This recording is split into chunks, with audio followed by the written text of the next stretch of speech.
perjalanan sesi kaunseling ini, iaitu segala apa yang awak kongsikan dengan saya hanyalah rahsia antara kita berdua saja dalam bilik ini. Namun terdapat pemicu kalian jika perkara ini membahayakan diri awak ataupun orang lain ataupun melanggar undang-undang, saya terpaksa melaporkan perkara ini kepada pihak yang ketiga. Contoh pihak ketiga itu adalah mahkamah ataupun pihak polis ataupun lain-lain. Okey. Sesi kita akan berlangsung sepanjang 45 minit hingga 1 jam. Dan sesi ini akan dilakukan sebanyak 3 kali atau boleh dilakukan sebanyak 6 kali. Okey.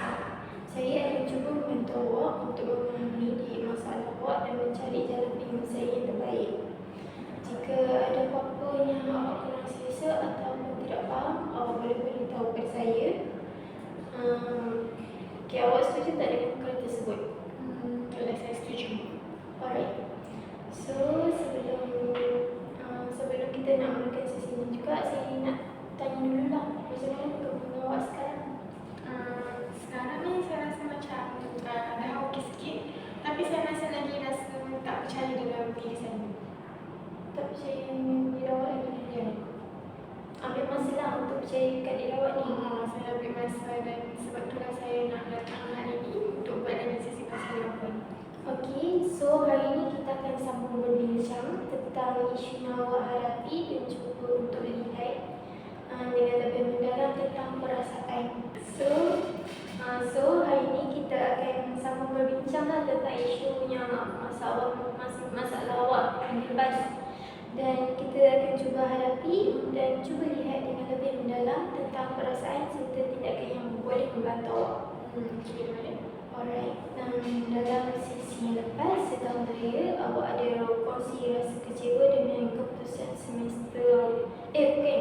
Awak ada kongsi dengan saya tentang masalah awak untuk mengatasi semester yang sekarang sebabkan apa? Sebabkan saya rasa macam boleh kesedihan.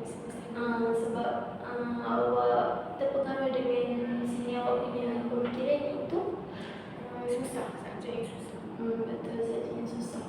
So, jadi hari ni saya nak fokuslah benda tu. Dan saya ada bagi latihan dekat awak kan, untuk awak buat, bagi tempat saya untuk sesi kali ni. Iaitu saya ada suruh awak buat jadual waktu belajar awak. Lepas tu belajar berkumpulan dengan kawan-kawan awak. Lepas tu menggunakan teknologi canggih. Boleh awak ceritakan benda tu semua, apa yang awak buat sepanjang sebelum kita mulakan sesi kedua ini? Boleh. Yang pertama saya buat jadual belajar. Saya mulakan dengan daripada pagi saya listkan apa yang saya patut belajar dulu ataupun macam masa untuk rehat. Macam contoh, pagi saya ada kelas lepas tu sampai 10:30. Lepas tu saya ada gap. Lepas tu sampai 10. Lepas tu saya ada gap kelas. Masa kelas tu saya macam akan buka baca nota ataupun slide daripada lecturer, baca macam sekali pintas saja. Lepas tu bila Gap tu buat berapa minit? gap tu dalam 20 minit je. Lepas tu lepas baca slide tu saya pergi masuk kelas balik. Kelas saya sampai petang. Jadi kiranya macam lepas ada kelas tu saya akan balik bilik, saya akan makan dulu. Lepas tu saya makan dulu, lepas tu saya solat dan saya akan macam baru start study. Kira saya macam buat latihan dulu sebab petang-petang saya tak boleh nak macam menghafal. Saya akan buat latihan statistik ke macam kira-kira. Lepas tu bila sebelah malam, lepas solat, mandi, makan, saya akan macam mula study subjek yang menghafal. Kiranya saya akan study daripada pukul 8.30 sampai limit saya 11.30. Sebab tu je yang macam boleh masuk dalam otak saya. Kiranya jadual belajar saya tu pagi tu dapat dengan kelas. Lepas tu belah malam je saya akan study. Kalau weekend, saya akan macam kadang tu saya terbangun lambat. Saya akan mula study sebelah tengah hari. Kiranya lepas makan tengah hari, saya ambil masa untuk study kejap. Study seorang-seorang dekat bilik. Lepas tu macam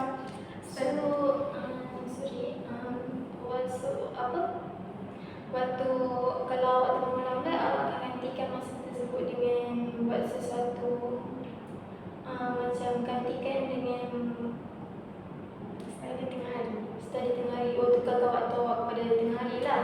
Sebab weekend kan saya terbangun lambat, saya memang akan mula study lambat sikit lah. Okey, faham. Sebab tak ada kelas. Lepas tu malam pun saya akan study. Macam yang pencakap pun ada bagi suggestion untuk saya study berkumpulan kan. Saya pernah buat dengan kawan-kawan saya circle masa weekend. Kita orang akan berkumpul dekat library ke dekat student lounge untuk bincang sama-sama pasal masalah ke ataupun pasal subjek yang saya kurang faham kan, yang saya rasa macam susah. Saya akan minta tolong kawan saya yang macam lagi pandai daripada saya untuk terangkan tentang subjek yang saya tak faham. Kiranya dia akan jadi macam tutor saya untuk ajar topik by topik, dan saya akan macam tanya dia, refer dia, ataupun saya akan tanya lecturer. Tapi kami mostly macam weekend lah akan study berkumpulan daripada tengah hari sampai petang. Okey, so apa yang awak dapat lepas awak study berkumpulan dengan kawan awak? Lepas study berkumpulan tu saya rasa macam lagi faham. Macam subjek yang saya rasa susah tu, kawan saya akan ajar saya sampai saya betul-betul faham dan kuasai topik tu.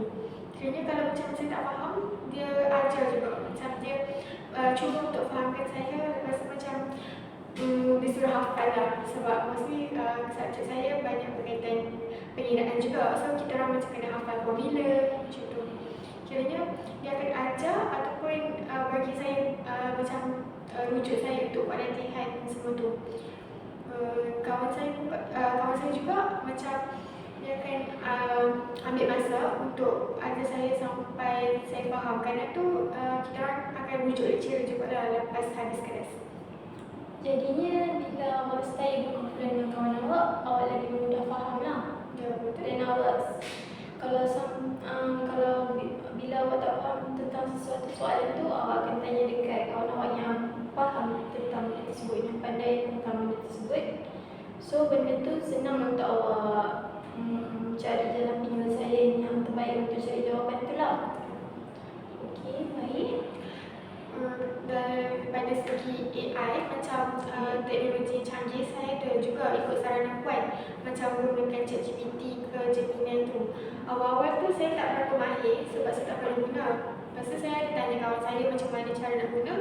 Dia ajar macam ChatGPT tu, saya tanya dia macam untuk bagi ringkasan nota. Sebab slide yang lecturer bagi kan panjang. Jadi saya suruh dia ringkaskan slide tu untuk lagi mudah untuk saya baca dan faham. Kiranya medium platform ChatGPT ni, saya suruh dia ringkaskan nota supaya saya boleh rujuk dan saya boleh simpan nota tu. Saya pun guna Gemini untuk macam rujuk jawapan yang betul daripada segi pengiraan, adakah tepat ke. Saya macam tanyalah benda yang saya tak faham dan kita orang akan macam rujuk jawapan sendiri sama tak dengan jawapan daripada ChatGPT. Kalau tak sama, kita orang cari balik. Macam tu. Okey, jadi nampaknya awak nampaklah yang Gemini ataupun teknologi canggih seperti Gemini, ChatGPT ni dapat memudahkan awak dan dapat mencepatkan masa awak untuk mencari maklumat yang awak tak tahu, kan? Okey, lepas tu yang pasal jadual awak tu, awak dapat membahagikan masa awak dengan lebih baik.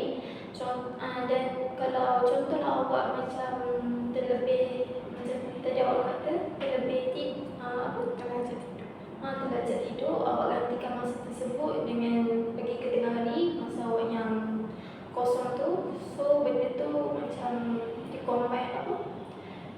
combine balik lah benda tu untuk bagi sama balik. Okey, dekat sini awak nampak lagi tak yang sebenarnya awak boleh je buat untuk dapat capai ataupun untuk dapat capai impian awak, untuk banggakan family awak dan untuk cemanan dalam pelajaran ni. Sebenarnya saya masih was-was dengan diri saya sendiri sebab saya rasa macam selagi saya tak jawab final tu, saya rasa macam boleh ke, saya tak berapa nak yakin.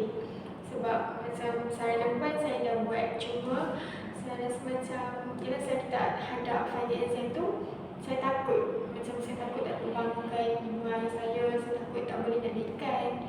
Tapi macam saya tengah cuba untuk fahamkan subjek yang kononnya sini tu cakap susah.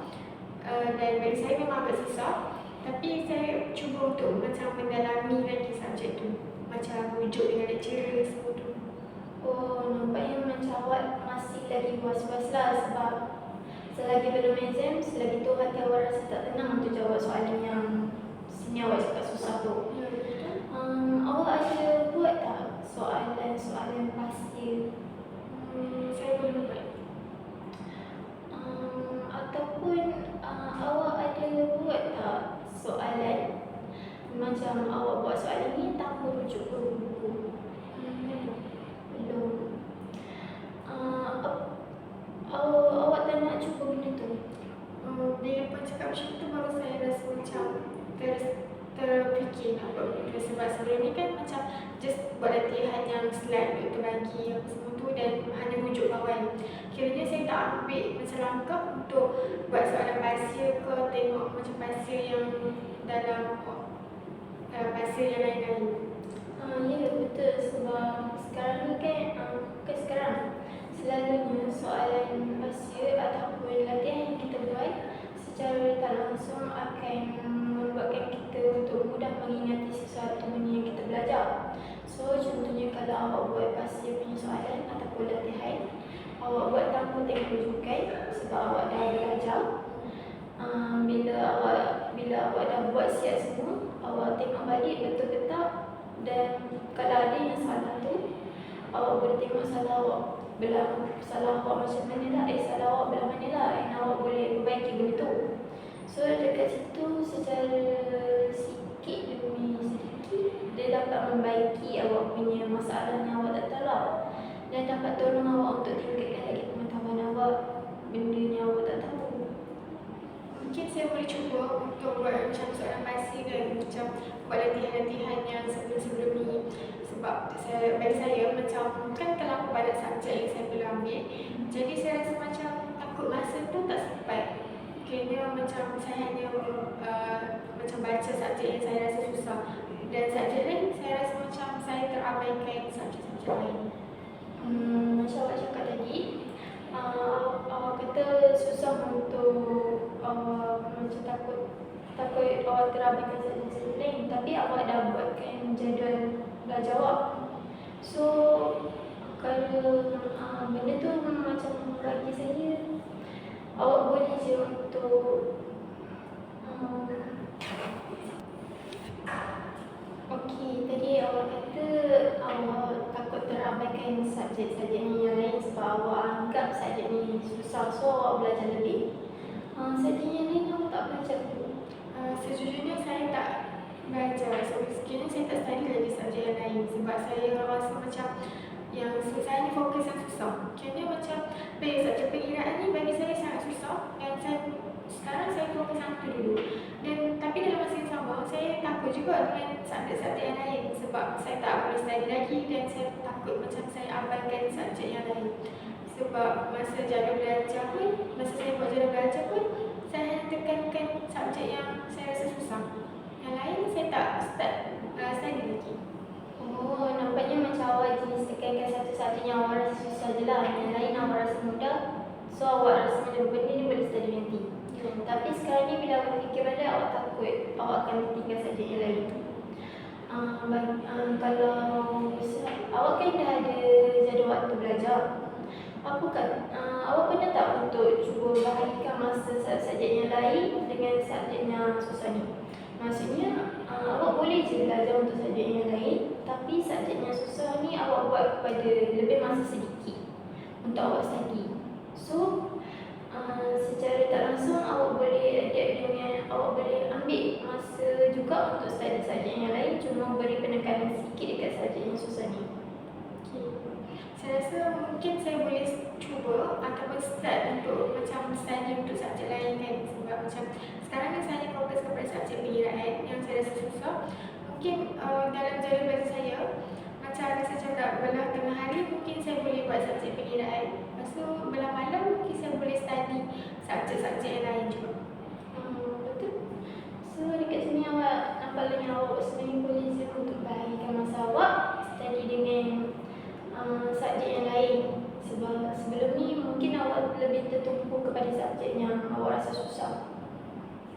Betul, tapi saya masih rasa takut dan risau sebab saya rasa macam saya macam berat kepada subjek pengiraan, and saya rasa macam takut tak ada masa.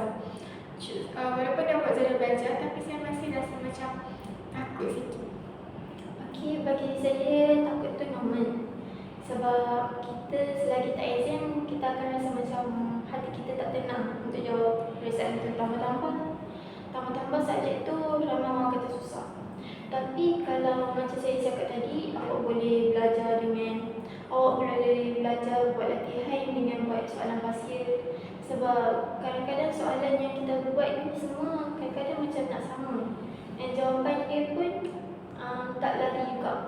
So kalau bila awak belajar sendiri, awak buat latihan banyak-banyak, lepas tu awak buat soalan pasir, bila awak check balik apa yang awak salah tu, awak boleh perbetulkan lagi sekali dan awak tahu salah awak belah mana. Dekat situ awak dapat perbaiki diri awak dan awak boleh tambahkan lagi pengetahuan awak tentang apa yang awak salah dan apa yang sebenarnya jawapan yang sebenar-benarnya. So benda tu dapat tenangkanlah sikit fikiran kita, kalau sebab bila kita buat latihan banyak-banyak ni dan makin kuranglah kesalahan yang kita buat sewaktu jawab soalan. Benda tu nanti bila kita jawab exam, kita tak rasa nak ragu-ragu nak jawab soalan sebab kita dah pernah buat soalan yang sebelum-sebelum ni kan. Macam itulah bagi saya. Mungkin saya boleh ambil masa sikit dalam jadual saya untuk fokuskan juga kepada subjek-subjek yang lain kan. Macam sekarang ni saya hanya berat kepada subjek pengiraan dan subjek lain macam terapan. Macam Sarah kata tadi, macam mungkin saya boleh start untuk study pasal subjek-subjek yang saya rasa macam kurang stres dan kurang susah. Tapi dalam masa sama saya menitik beratkan juga subjek yang saya rasa kononnya susah dan juga sini-sini pun cakap susah. Okey, baik. Awak dah nampak lah benda tu kan? Ya, saya Boleh tak saya nak tanya sikit? Awak kata awak dah buat jadual belajar dan awak pun dah belajar tentang subjek tersebut. Awak pernah buat latihan tak? latihan tak pernah lagi. Latihan tak pernah lagi. Tapi nota yang awak baca tu susah tak untuk awak ingat? Tak susah sebab saya ada gunakan macam ChatGPT untuk tolong ringkaskan nota tu kepada saya agar saya faham dengan cara yang mudah.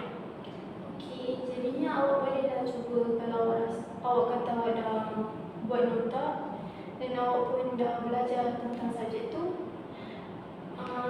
Tak lupa juga subjek yang lain, awak pun boleh cuba untuk buat latihan tentang subjek tersebut. Sebab macam bila kita buat latihan ni, rasa dia lain dengan kita buat nota. Sebab soalan, kalau kita buat soalan yang salah, macam kita buat sesuatu benda tu dan bila kita tengok balik kita buat tu salah, kita dapat perbaiki dan mengingat benda tu supaya tak berlaku kesalahan lagi lah. Sebab kita ingat benda tu, jawapan dia salah sebenarnya, kalau pernah buat tak? Macam tu lah. Kiranya saya kena buat latihan dan dalam masa yang sama macam kena buat nota juga kan? Bagi saya kebanyakan membuatkan latihan jugalah. Kalau awak rasa diri awak tak yakin untuk jawab soalan tu, awak kata awak was-waskan untuk jawab exam nanti. Bagi saya dengan buat latihan yang banyak dan tengok soalan pasir dapat membantu sedikit sebanyak juga untuk awak jawab periksa, sebab awak dah pernah hadap tentang soalan-soalan tersebut. Jadi mungkin saya boleh macam cubalah untuk buat latihan agar macam subjek saya susah tu supaya saya boleh lagi faham dengan cepat. Dan dengan banyakkan buat latihan juga mungkin boleh tolong saya macam kurangkan Kurangkan kesalahan yang awak buat lah. kurangkan kesalahan baru bilang, mungkin saya boleh dapat macam pemahaman yang lagi cepat. Ya, sebab berbanding kita buat nota, buat latihan juga dapat membantu kita untuk membetulkan apa yang kita silap. Alright.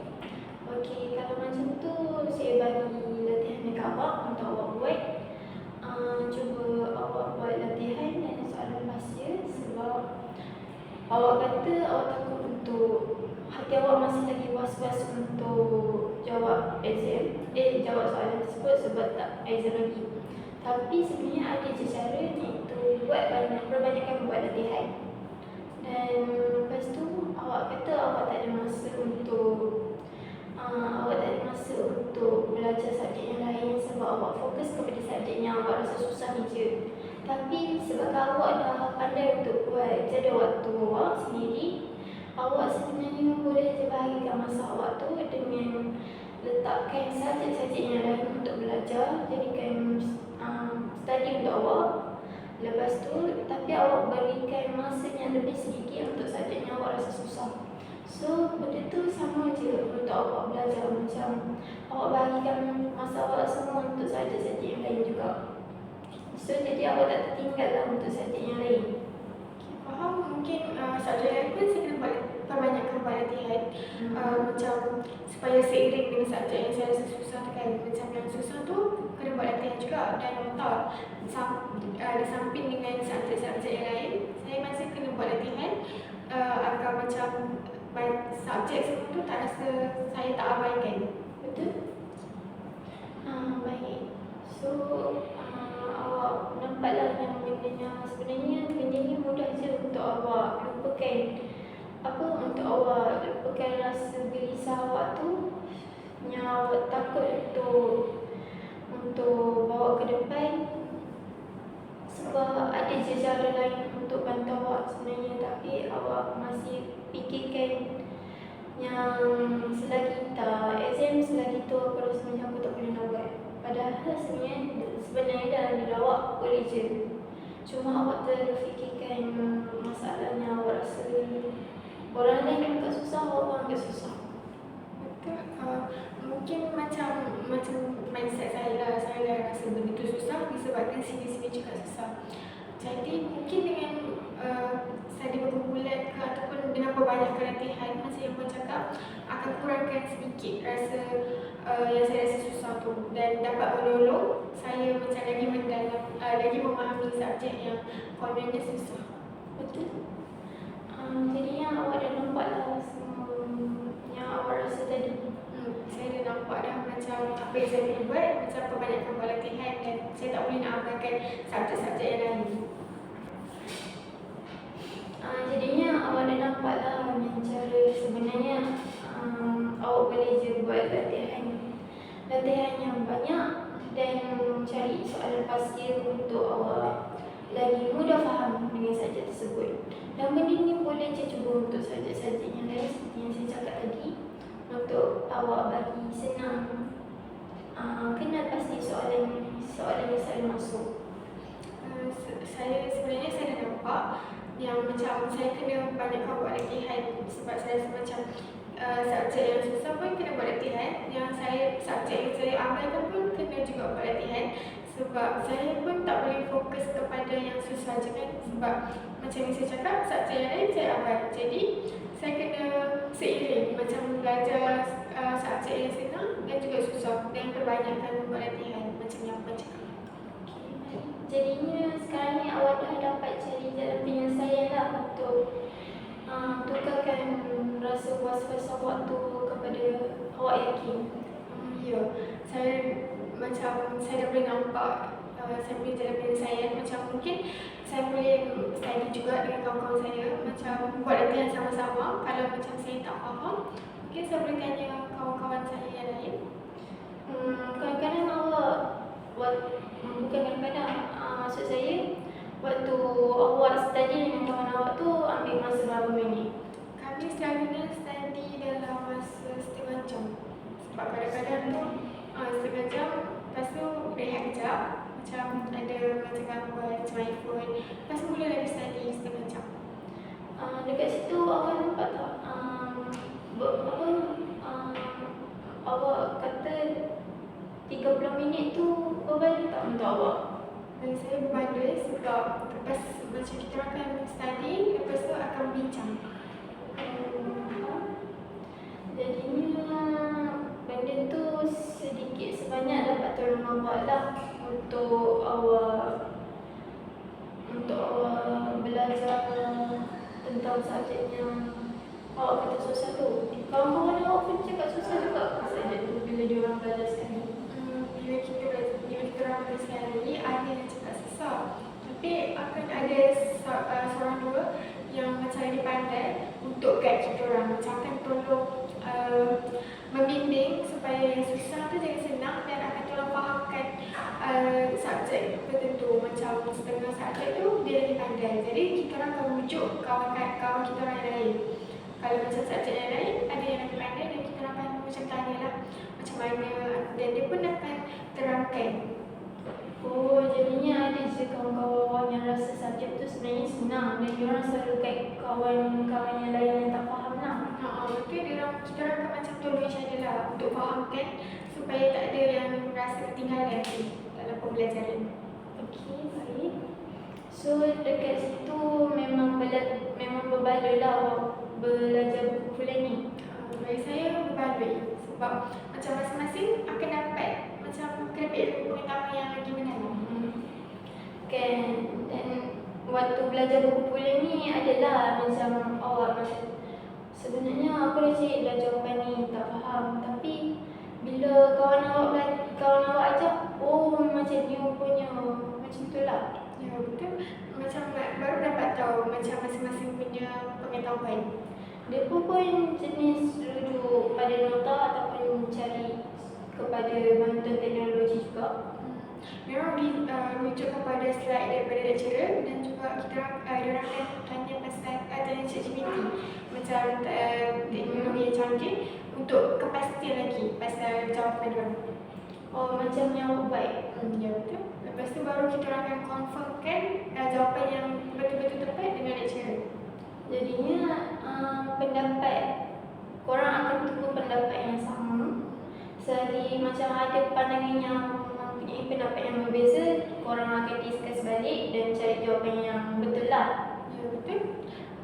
Macam kalau ada percanggahan ataupun jawapan yang lain, kita orang akan cari sama-sama dan di mana salah tu ataupun jawapan ni betul ke salah. Okey, baik. Okey, kalau macam tu dari segi belajar buku kuliah ni saya nampaknya awak macam mudah faham dan lebih mendalami tentang sesuatu subjek. Dan kalau ChatGPT tu dapat membantu awak untuk mencari maklumat dengan lebih pantas.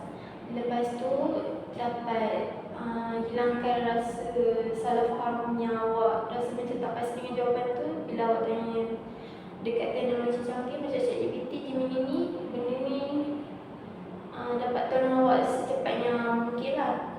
Okey, kalau bagi jadual waktu tu pula, bila awak ikut jadual waktu ni, awak rasa macam stres tak kena ikut jadual waktu ni?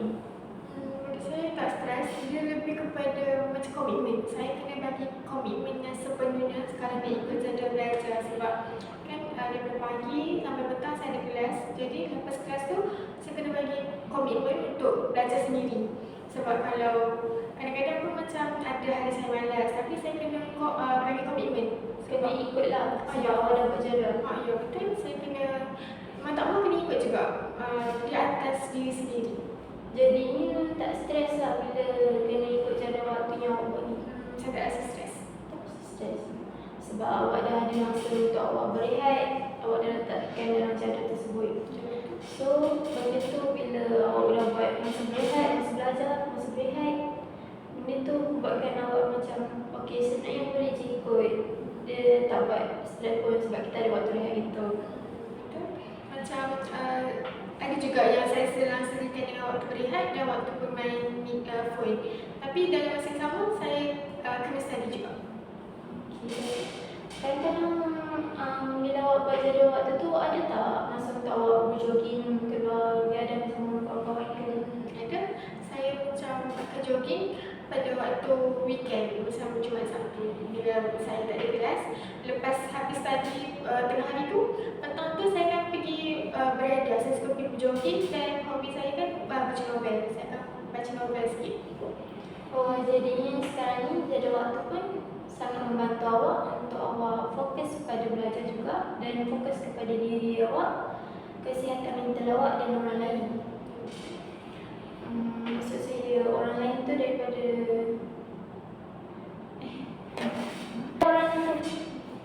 maksudnya dekat sini awak daripada jadual waktu awak jadi daripada jadual waktu belajar awak juga awak dapat fokus kepada diri awak dan kesihatan mental awak sebab awak dah bahagi masa ikut keperluan diri awak sendiri. Okey, tapi yang sekarang ni awak sesi tadi awak tu was-was untuk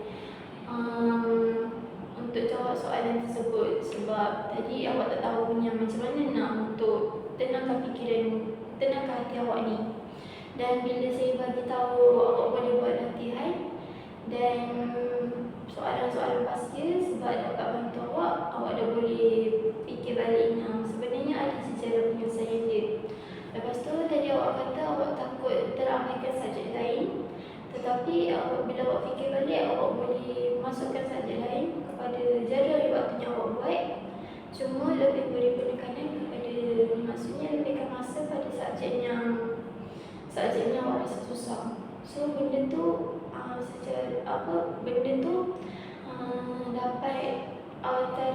dapat tarik balik subjek yang awak abaikan tu. So awak dah boleh fikirlah yang sebenarnya awak boleh je letakkan subjek yang lain ke dalam jadual waktu awak juga. Betul.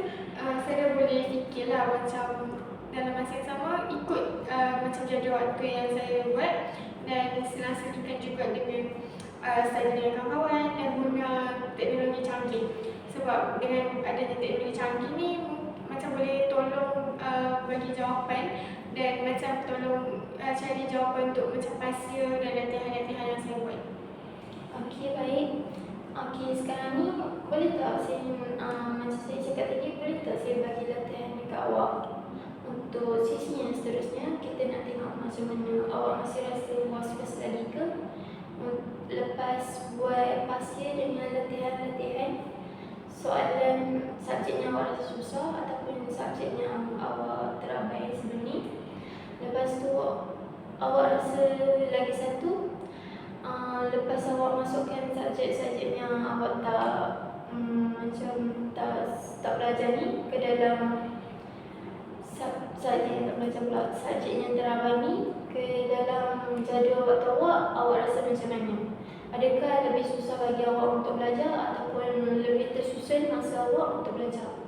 Boleh, saya akan cuba untuk tak abaikan sangat subjek yang lain dan cuba masukkan macam selang-selingkan dengan belajar subjek yang susah dan juga subjek-subjek yang lain. Okey, jadinya sekarang ni saya nak tengok perkembangan awak lah untuk sesi yang akan datang. Boleh ke kita buat sesi yang akan datang untuk lihat macam mana keadaan awak lepas awak buat yang saya bagi tadi? Boleh. Okey, boleh tak sebelum tu saya nak tahu waktunya awak free untuk kita buatkan sesi yang seterusnya? Saya free pada hari Weekend. Okey, hari apa? Hari Sabtu boleh? Hari Sabtu pagi atau petang? Sabtu pagi. Pagi. Okey, kita akan jadikan sesi kita yang seterusnya pada hari Sabtu pagi. Di tempat yang sama juga ke pun? Di tempat yang sama. Alright. Sekarang ni tamatlah sesi kita yang kedua sebab masa pun telah menceburi kita. So sebelum kita tamatkan sesi ni, saya nak beritahu awak lagi sekali segala apa yang kita bincangkan dalam bilik ini adalah rahsia antara kita berdua.